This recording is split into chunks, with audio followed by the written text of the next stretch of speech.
Hi. EAYSO had the option to send you an email whenever X number of volunteers sign up, X being every volunteer, 10, 20, 50, or 100.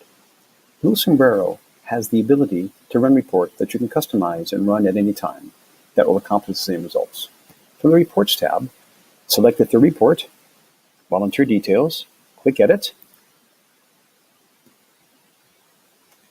I would suggest you name this report so you can save it and run it again without recreating it. From here, you can select as many columns as you like, or unselect them as the case may be.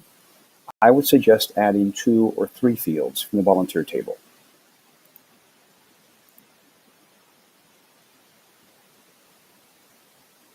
I would suggest adding new or returning volunteer.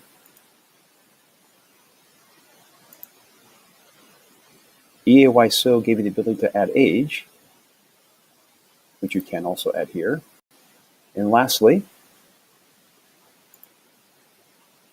the very last, I would add sign-up date.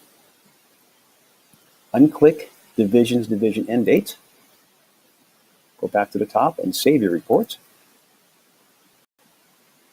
And now you can run it or export it. Thank you very much.